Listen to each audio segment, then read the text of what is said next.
은혜 받읍시다. 다 잘 될 것입니다. 다 지나갈 것입니다. 할렐루야. 오늘은 미가서 6장 말씀을 읽었습니다. 본문은 특별히 하나님이 원하시는 것이 무엇인가, 하나님을 기쁘게 하려면 어떻게 해야 하는 것인가, 또 우리의 신앙생활은 어떻게 하는 것인가 라는 것을 이사야 선지자의 말씀처럼 미가도 마찬가지로 증언하고 있습니다. 특별히 사람 앞에서 외적으로 많은 재물을 드렸다고 해서 그것이 우리의 죄를 속할 수 없고, 그 많은 재물 때문에 하나님이 우리에게 제사 드리라 그러는 것도 아니라는, 중요한 것은 우리의 마음 중심을 보시는 하나님께서 마침내 우리에게 복을 주기 위해서 하나님의 뜻대로 순종하도록 말씀하시는 것이고, 결국 이스라엘 백성들이 하나님 말씀에 불순종하고 말씀대로 살지 않은 그 모든 것에 대해서 그들에게 책망하시는 것이고, 궁극적으로 하나님께서 구하시는 것, 하나님이 원하는 것이 무엇인가라는 것을 강조해 주고 있습니다. 6절에서 8절 말씀을 먼저 한번 읽겠습니다. 내가 무엇을 가지고 여호와 앞에 나가며 높으신 하나님께 경배할까? 내가 번제물로 1년 된 송아지를 가지고 그 앞에 나갈까? 여호와께서 천천의 순양이나 만만의 강물 같은 기름을 기뻐하실까? 내 허물을 위하여 내 맏아들을, 내 영혼의 죄로 말미암아 내 몸의 열매를 드릴까? 사람아, 주께서 선한 것이 무엇임을 내게 보이셨나니 여호와께서 내게 구하시는 것은 오직 정의를 행하며 인자를 사랑하며 겸손하게 내 하나님과 함께 행하는 것이 아니냐. 아멘. 하나님께서 원하시는 우리의 삶, 또 하나님께서 기뻐하시는 사람들의 모든 생활에 대해서 가르쳐 주고 있습니다. 선지자 사무엘은 이 모든 것을 한마디로 정의해서 순종이 뭐보다 낫다? 제사보다 낫다 그랬습니다. 천천의 순양이나 만만의 강물 같은 이 많은 기름을 들인 그러한 제사보다 순종이 낫다. 그래서 오늘 1절에 보면 너희는 뭘 들으라? 뭐를 들으라고? 여호와의 말씀을. 너희는 말씀을 들을지어다. 이 말은 귓구멍으로 들으라 그런 얘기가 아니고 순종하라는 얘기가 아니죠. 순종해라. 말씀을 들으라. 그렇지만 말씀을 듣는 인생이 없으니 너는 일어나서 산을 향하여 변론하여 작은 산들이 내 목소리를 듣게 하라. 너희 산들과 땅의 견고한 지대들아, 너희는 여호와의 변론을 들으라. 선지자 이사야는 말씀을 선포하면서 하늘이여 들으라, 땅이여 귀를 기울이라. 하나님의 말씀을 듣는 인생이 없으니 소도 주인의 구유를 알고 짐승도 말도 다 자기 주인을 아는데 너는 어찌하여 하나님을 모르느냐 그거죠. 그래서 오늘 미가 역시 마찬가지로 하나님 앞에서 하나님을 모르는 하나님의 백성들을 향해서 그들을 책망하면서 하늘과 땅을 향해 먼저 선포하고 있는 것입니다. 그래서 2절로 너희 산들아, 땅과 견고한 지대들아, 너희는 여호와의 변론을 들으라. 여호와께서 자기 백성과 변론하시며 이스라엘과 변론하실 것이라. 특별히 선지자 이사야처럼 하나님께서 이제 자기 백성과 변론하는, 소송하는 소송을 얘기하고 있습니다. 하나님께서 그들에게 소송장을 제시했는데 왜 하나님이 그들을 책망하느냐? 그래서 그들은 먹고 배부를수록 하나님을 멀리했고, 하나님 복을 주시고 은혜를 주실수록 그들은 하나님을 섬기지 않았고 자기 마음대로 살았다라는. 그래서 하나님께서는 그들을 애굽에서 인도하여 냈고, 그들에게 모세와 아론과 미리암을 앞서 보내서 그들을 인도하게 했고, 모압 갈락이 그들을 저주할 때 그 저주가 축복이 되도록 했고, 하나님께서 그들에게 베푸신 그 모든 은혜, 시딤에서 길갈까지, 특별히 길갈에 와서 그들이 할례를 행하고 유월절을 지키고, 특별히 가나안 땅의 소산을 먹는 그날 하늘의 만나가 그칠 때까지 하루도 금식하지 않게 하시고 독수리 날개로 업어서 그들을 거기까지 인도하신, 적과 꿀이어는 가나안까지 행하신 그 하나님이 너에게 무슨 잘못을 했냐? 도대체 뭘 잘못했냐? 뭘? 그래서 하나님이 노하시고 하나님이 진노하시는 말씀을 미가를 통해서 전달하고 있습니다. 그래서 1절부터 5절에 있는 말씀은 너희는 누구의 말씀을 들으라? 여호와의 말씀. 이것은 여호와의 말씀이다. 하나님 말씀이다. 그러니까 선지자의 말, 사람의 말이 아니다. 바울이 말한 것처럼 말씀을 들을 때 사람의 말로 듣지 않고 하나님의 말씀으로 들음이니 과연 그러하다. 할렐루야. 에덴에서부터 하나님의 말씀을 듣는 자는 복이 있는 것이고 사람의 말을 듣는 자는 어리석은 자는. 그러므로 어떤 경우에라도 내게 주시는 하나님의 음성을 들을 수 있기를 주 이름으로 축복합니다. 하늘과 땅도 바다도 이 추운 겨울 날씨도 하나님의 섭리에 따라서 자연 계시에 따라서 하나님의 음성을 듣게 하시고 하나님의 말씀을 전하고 있는 거예요. 이 추운 겨울이 오는 것처럼 또 더운 여름도 올 것이고 추위도 더위도 이 모든 것은 하늘과 땅을 창조하신 하나님이 주관하시느니라. 그러므로 모든 것이 하나님의 손에 있는 거지 우리 손에 있지 않다는. 그러므로 한 걸음도 내 마음대로 걸어갈 수 없고 이 추위 하나도 이기지 못하는 이 인간이 뭘 할 수가 있겠어요. 그럼에도 불구하고 모두가 왕노릇하고 자기가 대단한 것처럼 그렇게 살고 있는 이 상황을 통해서 하나님께서 책망하고 있는 것입니다.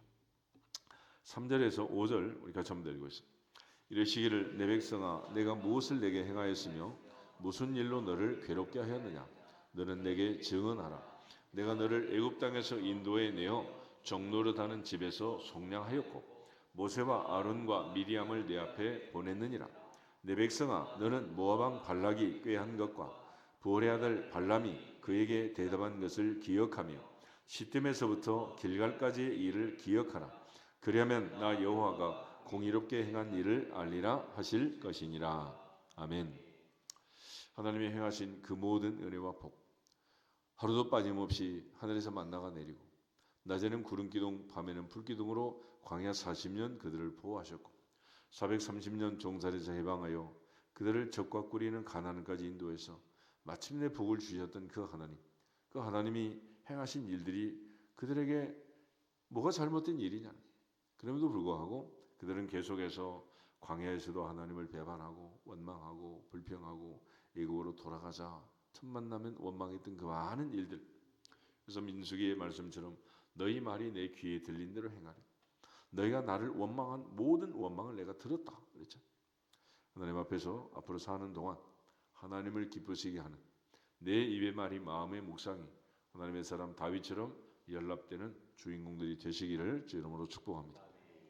이사야 1장을 한번 찾아보세요. 이사야 1장에 보면 마찬가지 메시지가 등장하고 있는데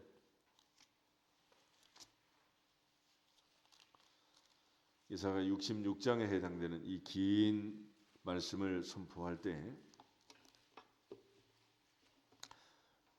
첫 번째로 하신 말씀이 그거예요. 2절 3절 한번 보겠습니다. 하늘이여 들으라 땅이여 귀를 기울이라. 여호와께서 말씀하시기를 내가 자식을 양육하였거늘 그들이 나를 거역하였도다. 소는 그 임자를 알고 나귀는 그 주인의 구유를 알건만은 이스라엘은 알지 못하고 나의 백성은 깨닫지 못하는도다 하셨도다. 아멘. 인도로 갔더니 인도는 소를 방목을 하더라고. 소가 마음대로 활보하고 걸어다녀도 또 힌두교에 의하면 소가 또 신의 형상을 가진 신이라고 그러잖아요. 이거 대로에도 소가 지나면 크락션을 누리면 안 되는 거야. 감히 신이 가시는데 어디? 근데 이 소들이 아침에 집을 나갔다가 저녁에는 또 돌아오는데 한 마리도 남의 집으로 가는 소가 없어요. 다 자기 집을 찾아오지. 이처럼 소도 나귀도 주인의 구유를 알고 다 자기 집을 찾는. 그런데 이스라엘은 알지 못하고 내 백성은 깨닫지 못한다. 그랬습니다. 이것이 하나님의 슬픔이고 아픔이에요. 그러니까 하나님께서 자식을 양육했는데 이 자식이 자라지 못하고 하나님 뜻대로 아버지 뜻대로 성장하지 못한 이 아픔을 가진 부모처럼 하나님은 슬프다. 그래서 4절에 슬프다. 범죄한 나라, 허물진 백성, 행악의 종자, 행위가 부패한 자식이다. 그들이 여호와를 버리며 이스라엘의 거룩한 일을 만홀히 여겨 멀리 떠나갔다. 이 자식을 향해서 부모의 마음으로 선지자 이사야를 통해서 선포하는 거죠. 그래서 5절에도 보면 너희가 어찌하여 매를 더 맞으려고 폐역을 거듭하느냐. 히브리서 12장 말씀처럼 징계가 없는 자녀는 사생자다. 사생자다. 아버지 없는 자녀는 친아들이 아니라는. 그래서 하나님께서 아직 매를 들고 간섭하시고 매를 때리고 혼을 내겠다는 것은 아직은 희망이 있다. 그러나 로마서 1장 말씀처럼 내버려 두시면 버린 자식이 되면 그때는 아무 의미가 없는. 그래서 하나님이 아직도 간섭하시고 아직도 매를 때리겠다고 선지자를 보내시고 말씀하시는 이스라엘은 아직은 희망이 있는. 그래서 이사야 미가를 통해서 남중 유다의 메시지를 전하고 호세아 아모스를 통해서 그때 당시 북쪽 이스라엘을 통해서 말씀을 전하시고 그래서 그 백성은 아직도 포기하지 않고 붙들고 계시는 그 하나님의 사랑과 은혜를 선포하는 것이 이사야, 미가, 호세아, 아모스 선지자의 메시지고 그런 말씀을 선포하는 하나님의 성품은 공의와 사랑과 공의라고 했습니다. 그 하나님께서 우리에게 주시는 이 말씀을 마음에 새겨서 오늘 영광을 돌릴 수 있기를 주 이름으로 축복합니다. 들교조 이사야 역시 하나님이 원하는 게 무엇이냐라는 걸 얘기해요. 그중에 10절에서 우리 17절 말씀 다시 한번 읽어보겠습니다. 너희 소돔의 관원들아 여호와의 말씀을 들을지어다. 너희 고모라의 백성아 우리 하나님의 법에 귀를 기울일지어다. 여호와께서 말씀하시되 너희의 무수한 재물이 내게 무엇이 유익하뇨? 나는 순양의 번제와 살찐 짐승의 기름에 배불렀고 나는 수송아지나 어린 양이나 순염소의 피를 기뻐하지 아니하노라. 너희가 내 앞에 보이러 오니 이것을 누가 너희에게 요구하였느냐? 내 마당만 밟을 뿐이니라. 헛된 재물을 다시 가져오지 말라. 분향은 내가 가증히 여기는 바요. 월삭과 안식일과 대회로 모이는 것도 그러하니 성회와 아울러 악을 행하는 것을 내가 견디지 못하겠노라. 내 마음이 너희의 월삭과 정한 절기를 싫어하나니 그것이 내게 무거운 짐이라. 내가 지기에 곤비하였느니라. 너희가 손을 펼 때에 내가 눈을 너희에게서 가리고 너희가 많이 기도할지라도 내가 듣지 아니하리니 이는 너희의 손에 피가 가득함이라. 너희는 스스로 씻으며 스스로 깨끗하게 하여 내 목전에서 너희 악한 행실을 버리며 행악을 그치고 선행을 배우며 정의를 구하며 학대받는 자를 도와주며 고아를 위하여 신원하며 과부를 위하여 변호하라 하셨느니라. 아멘. 미가서 6장에 있는 말씀처럼 하나님이 원하신 것은 16절 말씀. 너희는 스스로 씻으며 스스로 깨끗하게 하여 내 목전에서 너희의 악한 행실을 버리며 행악을 그쳐라. 선행을 배우며 정의를 구하며 학대받는 자를 도와주어라. 고아를 위하여 신원하고 과부를 위해서 변호해라. 이사야 58장을 한번 더 보겠습니다. 이사야 58장에 보면 금식에 대해서 말씀하시는데 하나님이 기뻐하는 금식이 어떤 것인가? 하나님이 기뻐하는 금식. 그는 단순히 밥을 안 먹고 예수님 당시 바리새인들처럼 그렇게 사람 앞에서 티를 내는 그런 것이 금식이 아니라는. 하나님이 기뻐하는 금식은 이렇게 해야 한다라고 얘기합니다. 4절부터 7절에 있는 말씀을 먼저 보겠습니다. 보라 너희가 금식하면서 논쟁하며 다투며 악한 주먹으로 치는도다. 너희가 오늘 금식하는 것은 너희의 목소리를 상달하게 하려는 것이 아니니라. 이것이 어찌 내가 기뻐하는 금식이 되겠으며 이것이 어찌 사람이 자기의 마음을 괴롭게 하는 날이 되겠느냐. 그의 머리를 갈대같이 숙이고 굵은 배와 재를 펴는 것을 어찌 금식이라 하겠으며 여호와께 연락될 날이라 하겠느냐. 내가 기뻐하는 금식은 흉악의 결박을 풀어주며 멍에의 줄을 끌어주며 압제 당하는 자를 자유하게 하며 모든 멍에를 꺾는 것이 아니겠느냐. 또 줄인 자에게 양식을 나누어 주며 유리하는 빈민을 집에 들이며 헐벗은 자를 보면 입히며 또 내 골육을 피하여 스스로 숨지 아니하는 것이 아니겠느냐. 아멘. 하나님이 기뻐하는 금식. 무슨 일 하든지 하나님을 기쁘시게 할지어다. 그것이 신앙생활의 기본이에요. 기본. 그런데 우리가 어떤 행위를 했다고 그걸로 다 때우려고 한다는 거예요. 그렇지만 그거는 하나님이 기뻐하는 일이 아니다라는 것입니다. 예수께서 금식에 대해서 얘기할 때도 티 내지 말고 은밀한 종에 보시는 아버지 앞에 금식해라 그렇죠. 그러니까 하나님을 기쁘게 해야 되는데 당시 이스라엘 백성들은 하나님이 기뻐하는 금식이 아니라 그들을 드러내려는 바리새인처럼 자기 의를 주장하는 나는 이런 사람이야 저 세리와 같지 않습니다 이런 자기 의를 드러내는 그런 금식을 한 거예요. 그래서 진정한 금식은 그게 아니고 내가 금식함으로써 그 대신에 줄인 자를 먹이고 목마른 자를 마시고 양식을 나누어 주고 유리하는 자를 집에 들이고 헐벗은 자를 입히고 골육을 피하여 스스로 숨지 않는 것이다. 그래서 이런 진정한 금식을 해야지 금식하면서 목소리만 높여서 기도한다고 그게 응답이 되는 게 아니라는 거예요. 먼저 하나님이 기뻐하는 금식을 하고 이처럼 마음을 하나님이 연락하시고 하나님이 인정하시는 금식을 하면 8절 9절 보겠습니다. 8절 9절 그리하면 내 빛이 새벽같이 비칠 것이며 내 치유가 급속할 것이며 내 공의가 내 앞에 행하고 여호와의 영광이 내 뒤에 호위하리니 내가 부를 때에는 나 여호와가 응답하겠고 내가 부르짖을 때에는 내가 여기 있다 하리라. 아멘.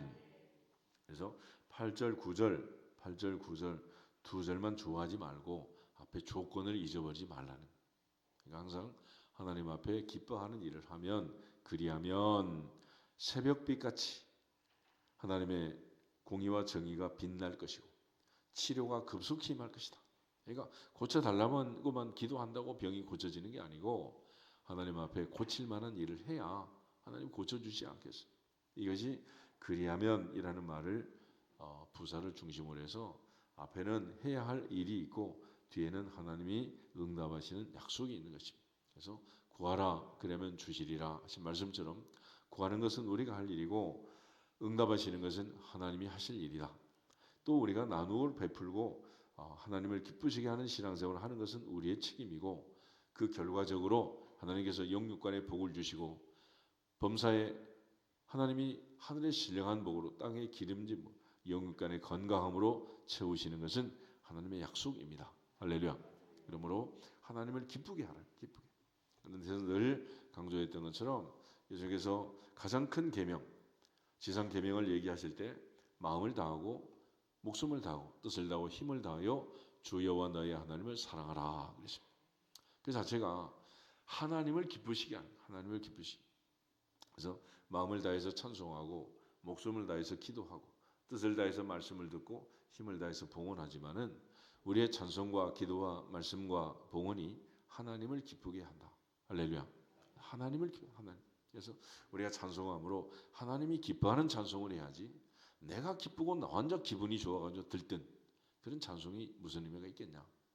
하나님이 들으시고 응답하시는 솔로몬처럼 하나님을 감동시키는 기도를 해야지 우리의 목소리만 높여가지고 소리만 지른다고 그게 기도가 되겠냐는. 또 사도 바울이 말했던 데살로니가 교회 성도들처럼 무슨 말씀을 하든지 하나님 말씀을 듣고 고넬료처럼 신방을 받을 때도 하나님이 오신 것처럼 경배하는 마음으로 신방을 받아야 그 의미가 있는 거지. 사람만 왔다 갔다 하는 그런 의미가 무슨 의미가 있겠냐. 또 과부의 두 랩돈처럼 하나님을 기쁘게 하는 그런 예물을 드려야지. 이 많은 천천하수 같은 만만 같은 이 많은 재물들 그게 내게 무엇이 유익하냐. 내가 언제 그걸 너에게 구했느냐. 그러므로 우리 모두가 다 하나님을 기쁘게 하는 예배자가 되기를 주님의 이름으로 축복합니다. 같이 한번 따라하겠습니다. 하나님을 기쁘시게 합시다. 찬송을 하든지 기도를 하든지 봉사를 하든지 무엇을 하든지 하나님을 기쁘게 하나님. 그래서 베드로가 매일 구제하면서도 깨달은 거예요. 이거는 하나님이 기뻐하지 않는다. 그래서 말씀을 제쳐놓고 구제를 일삼는 것, 공개를 일삼는 것은 하나님이 기뻐하지 않는다. 말씀이 먼저고 기도가 먼저다. 그러므로 항상 하나님을 기쁘게 하는 예배자가 되기를 주 이름으로 축복합니다. 하나님은 외모를 보지 않고 중심을 보시기 때문에 오늘 미가를 통해서도 역시 같은 말씀을 하시는 거예요. 그래서 하나님이 기뻐하시는 것은 무엇이냐? 이 많은 천천순양이나 만만의 강물 같은 기름을 가지고 제사하는 게 아니라 순종이 제사보다 낫고 듣는 것이 순양의 기름보다 낫다. 말씀은 사무엘의 말씀처럼 우리 모두가 다 하나님을 기쁘게 하는 예배자로 살아갈 수 있기를 주의 이름으로 축복합니다. 사람아, 주께서 선한 것이 무엇임을 내게 보이셨나니 여호와께서 내게 구하시는 것은 오직 정의를 행하며 인자를 사랑하며 겸손하게 내 하나님과 함께 행하는 것이 아니냐 그랬습니다. 예수께서 산상수훈에서 말씀하신 것도 당시 바리새인들에게 자기 의를 주장하고 외적인 신앙생활을 했던 그들에게 하나님은 중심을 보신다. 은밀한 중에 보시는 아버지 앞에 기도하고 아버지 앞에서 구제하고 아버지 앞에 금식하고 아버지 앞에 예물을 드릴지어다. 이것이 주님께서 가르쳐 주신 바른 신앙생활이었습니다. 마찬가지로 이사야, 미가 선지자 역시 우리가 하나님을 기쁘게 할 때 어떻게 해야 할 것인가라는 것을 강조하고 있는 거예요. 그러니까 사람 앞에서 사람을 기쁘게 하지 말고 하나님을 기쁘게 하라라는 것이 하나님의 뜻이고 또 우리에게 요구하는 내용이라는 것을 강조해 주고 있습니다. 그러므로 진정으로 하나님을 기쁘게 하는 예배자로 살아가기를 주의 이름으로 축복합니다. 로마서 12장 하나 보겠습니다. 로마서 12장을 보면 바울이 이제 이 모든 신구약을 정리해서 우리에게 이렇게 예배해라. 영적 예배. 예수께서 요한복음 4장 수가성 여인에게 하나님께 예배하는 자는 신령과 진정으로 영과 진리로 예배할지니라 말씀했는데 12장 1절 2절 두 절을 보겠습니다. 그러므로 형제들아 내가 하나님의 모든 자비하심으로 너희를 권하노니 너희 몸을 하나님이 기뻐하시는 거룩한 산 제물로 드리라. 이는 너희가 드릴 영적 예배니라. 너희는 이 세대를 본받지 말고 오직 마음을 새롭게 함으로 변화를 받아 하나님의 선하시고 기뻐하시고 온전한 뜻이 무엇인지 분별하도록 하라. 아멘. 구약의 제사는 백성을 대신해서 소나 양이 비둘기가 죽어갔습니다.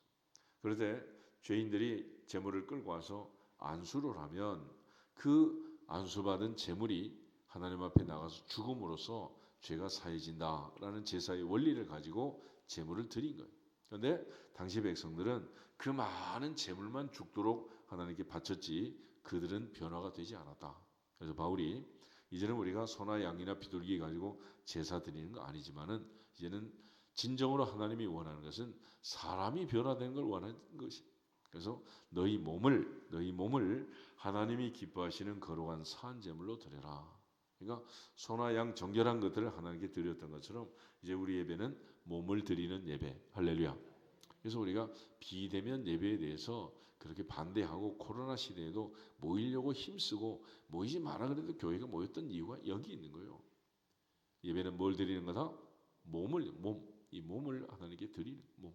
그래서 항상 하나님 앞에 거룩한 산 제물로 몸을 드리는 몸. 그런데 단순히 제물을 드리고 소나 양이나 비둘기를 가지고 또 외형적으로 사람이 보는 기도를 하고 그렇게 혼자 하나님 다 섬기는 바리새인처럼 자기 의를 드러내는 것들이 무엇이 유익하냐. 그리고 진정으로 중심을 보시는 하나님 앞에 내 입의 말이 마음의 묵상이 연락되는 깨끗한 심령으로 옛사람을 벗어버리고 새사람을 입을지어다. 어둠의 일을 벗고 빛의 갑옷을 입을지어다. 누구든지 그리스도 예수 안에서는 새로운 피조물이라. 이전 것은 지나갔으니 보라 새 것이 되었도다. 새 마음과 새 영으로 하나님을 기쁘게 하는 거룩한 산 제물로 하나님 앞에 예배자로 은혜의 보좌 앞에 담대히 내 자신을 드리는 영적 예배자가 되기를 주 이름으로 축복합니다. 그러므로 산 제물, 거룩한 산 제물이라는 말을 쓰는 것은 제물은 원래 죽어야 되는 거 아니겠어요? 죽어요. 그런데 우리가 하나님의 은혜로 다시 살아난 예수님이 십자가의 죽으심으로 영원한 제물이 되셔서 우리를 살려주신 주의 은혜로 살아난 하나님의 생명을 얻은 거룩한 성도답게 이제는 우리의 몸을 늘 하나님 앞에 기뻐하는 제물로 드려라 그랬습니다. 그런데 이 몸만 드리는 제사가 아니라 2절에 보면 마음을 드려라. 마음. 너는 이 세대를 본받지 말고 오직 마음을 새롭게 함으로 변화를 받아 하나님의 선하시고 기뻐하시고 온전한 뜻이 무엇인지 분별하도록 해라.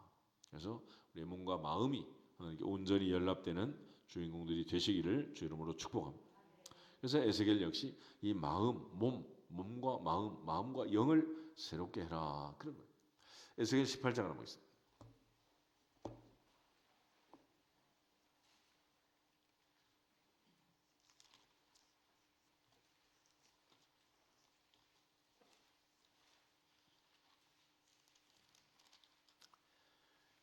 에스겔 18장 31절, 32절 마지막 두 절을 보겠습니다. 너희는 너희가 범한 모든 죄악을 버리고 마음과 영을 새롭게 할지어다. 이스라엘 족속아, 너희가 어찌하여 죽고자 하느냐? 주 여호와의 말씀이니라. 죽을 자가 죽는 것도 내가 기뻐하지 아니하노니 너희는 스스로 돌이키고 살지니라. 아멘. 마음과 영을 새롭게 하라는 말은 그 앞에 전제가 또 하나가 있어요. 너희는 너희가 범한 모든 죄악을 어떻게 하고? 버리고 마음과 영을 새롭게 해라. 그러니까 마음과 영이 새로워진다는 것은 하나님의 말씀을 듣는 것이고 하나님의 말씀에 불순종해서 범했던 모든 죄악을 떠나는 것이다. 버리는 것이다. 그리고 하나님의 말씀을 순종해서 마음과 영을 새로운 마음과 영으로 순종하는, 하나님이 기뻐하는 삶을, 기뻐하는 제사를 드리라. 36장을 하면 되겠습니다. 에스겔 36장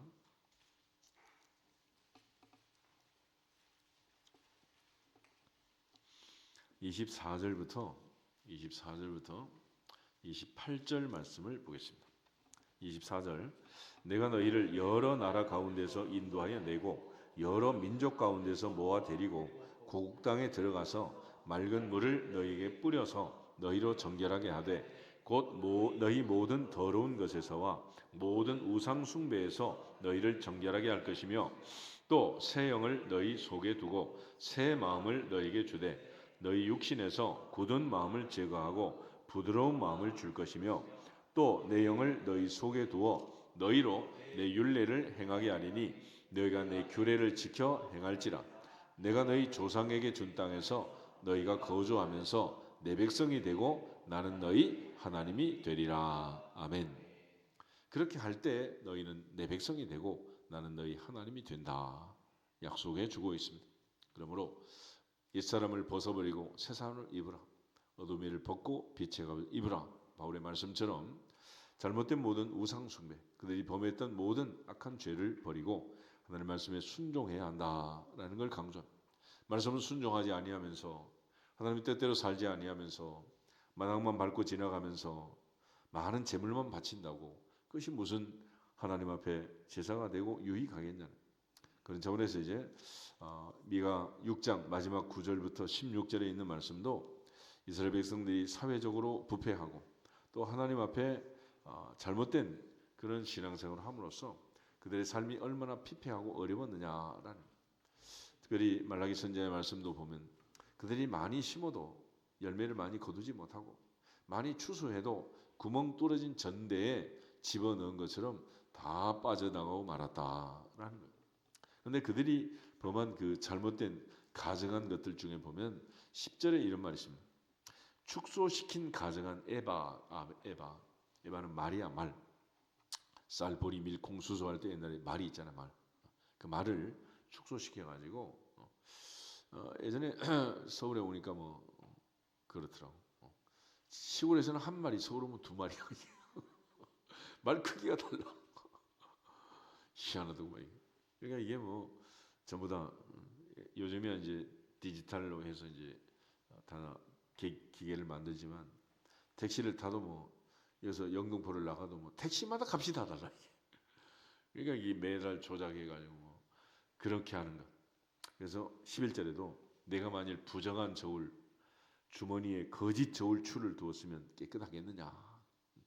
그러니까 팔 때는 내게 유익하도록 저울을 달고 또 살 때는 또 나한테 유익하도록 저울을 달고, 저울도 무거운 거 가벼운 것을 해가지고 이렇게 주머니 넣어가지고 다니면서 그때 또 이렇게 부정을 저지르는 그런 사람들. 12절에 부자는 강포가 가득하고 주민들은 거짓을 말하니 그 혀가 입에서 거짓되다. 그러므로 나도 너를 쳐서 병들게 하였으며 네 죄로 말미암아 너를 황폐하게 했다. 그 결과 14절에 내가 먹어도 배부르지 못하고 항상 속이 비고 내가 감추어도 보존되지 못하고 보존된 것은 내가 칼에 붙이고 내가 씨를 뿌려도 추수하지 못할 것이고 감람나무 열매를 밟아도 기름을 내 몸에 바르지 못할 것이고 포도를 밟아도 술을 마시지 못하리라. 그 모든 원인이 뭐냐? 16절 보겠습니다. 너희가 오므리의 율례와 아합 집의 모든 예법을 지키고 그들의 전통을 따르니 내가 너희를 황폐하게 하며 그의 주민을 사람의 조속거리로 만들리라. 너희가 내 백성의 수욕을 담당하리라. 거기 오므리의 율례, 아합의 집의 모든 예법, 이것은 금송아지 우상을 섬기던 느바세들 여로보암이 만든 북쪽 이스라엘의 예법을 남쪽 유다 백성들이 따랐다는 거예요. 열왕기상 12장에 보면 세 가지 잘못된 정책으로 솔로몬의 아들 르호보암으로부터 10지파가 나가서 북쪽 이스라엘을 세우는데, 첫 번째는 베델과 단의 금송아지 우상을 만들었습니다. 예루살렘 성전 대신에. 그리고 가까운 데로 가라 그랬습니다. 그리고 레위 사람 아닌 보통 사람을 제사장으로 세웠습니다. 세 번째는 절기를 적당하게 바꿔가지고 남쪽 유다의 절기와 다른 절기를 섬기도록 합니다. 근데 그 모든 예법을 남쪽 유다가 따라다니고 결국은 하나님 아닌 금송아지를 섬기는 북쪽 이스라엘과 같아지는 이 참담한 상황을 보면서 하나님 그들에게 책망하시는 거예요. 그러니까 하나님을 기쁘게 해야 열매도 맺고 추수도 하고 복을 누리고 사는 거지, 하나님을 기쁘게 하지 않는데 어떻게 이런 물질의 복을 받을 수 있겠느냐라는 것입니다. 그러므로 우리 모두가 다 하나님이 기뻐하는 금식, 하나님이 기뻐하는 예배, 하나님을 기쁘시게 하는 기도, 하나님이 감동하시는 찬송, 하나님을 진정으로 움직이도록 우리가 말씀을 듣고 순종해서 하늘 문이 열리도록 하나님 말씀을 듣는 믿음의 사람들이 되기를 주 이름으로 축복합니다.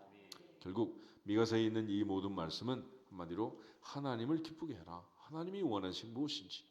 그래서 사도 바울이 말한 것처럼 너희가 마음을 새롭게 함으로 변화를 받아 하나님의 선하시고 기뻐하시고 온전한 뜻이 무엇인지 분별하도록 하라. 할렐루야. 하나님의 뜻을 분별하고 하나님을 기쁘게 하는 예배자가 되기를 주님의 이름으로 축복합니다. 옆 사람한테 인사하고 기도하겠습니다. 하나님을 기쁘게 하며 삽시다. 아멘. 다 같이 주 예수 그리스도의 이름으로 하나님을 기쁘시게 할지어다 선포하고 기도하겠습니다. 주 예수 그리스도의 이름으로 하나님을 기쁘시게 할지어다. 하나님을 기쁘시게 할지어다. 하나님을 기쁘시게 할지어다. 아버지 하나님